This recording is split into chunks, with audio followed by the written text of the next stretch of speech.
Bismillahirrahmanirrahim. Start with the name of Allah, the most merciful and beneficent.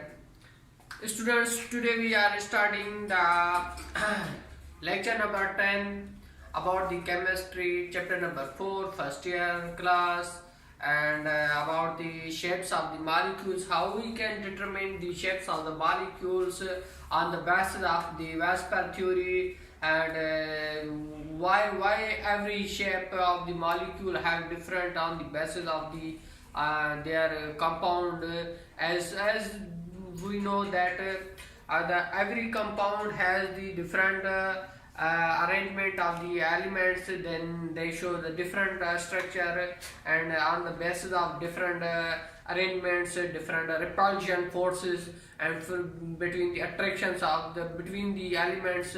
So we start the topic of the shapes of the molecules, how we can determine the shapes of the molecule on the basis of Vesper theory. We can start the shapes of the molecules, how we determine.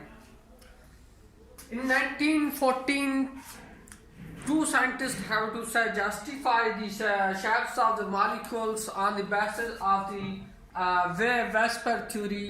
We determined here the short form of the Vesper theory, the valence shared paired electron repulsion theory, which given by the Powell and Sedgwick in 1940, on the basis of two different models, the hybridized orbital models, on which the basis is to be the hybridization of the molecules of the those molecules which has to be determined, the shapes are to be the studied. And second one model is the electron repulsion model. On these bases, the repulsion of the different electrons present in the valence shell, changes the shape of the molecules.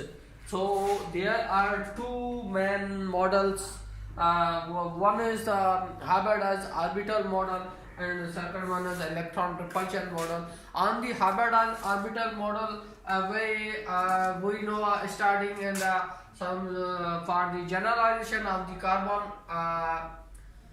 electron configuration of the carbon element on the ground state is the 1s2, 2s2, and 2p2.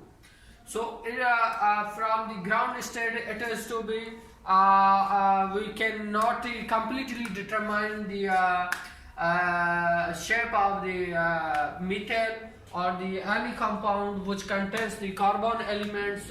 So in the ground state, it is able to be impossible, and so that's why the carbon in the ground state shows the electron configuration as the 1s2 and 2s1 and 3sp 2sp3, just we can px1, py1 and pz1.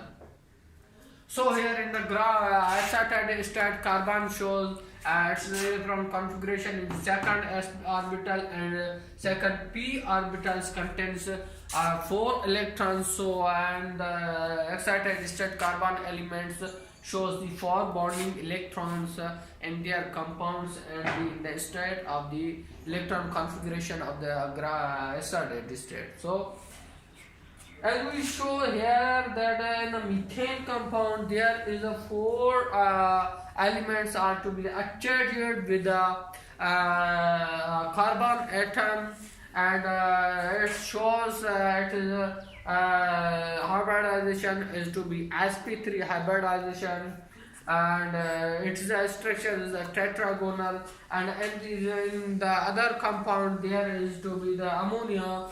So in this there are the 3 hydrogen atoms are to be connected with nitrogen central atom, and 1 lone pair are present on the nitrogen element.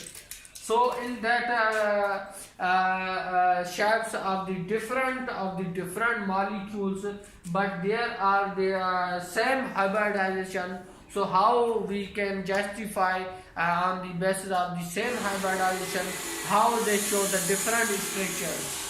So we are seeing here in the methane, that every hydrogen and carbon or hydrogen to hydrogen linkage or angle is to be the 109.2 at angstrom, and because we can say this is a here in methane compound hydrogen elements are to be in the symmetry, because there is the between the hydrogen to hydrogen angle is same at everywhere around the in the methane compound. And in the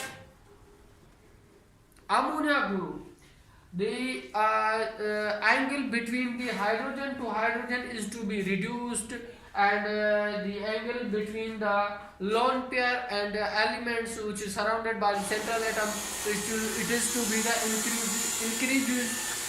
So how, because the presence of the lone pair, because we can show here that the electron pair repulsion model, it is shows that the it is the shape of the molecules only not depend on the hybridized orbitals, but it is also be depend on the electron repulsion model.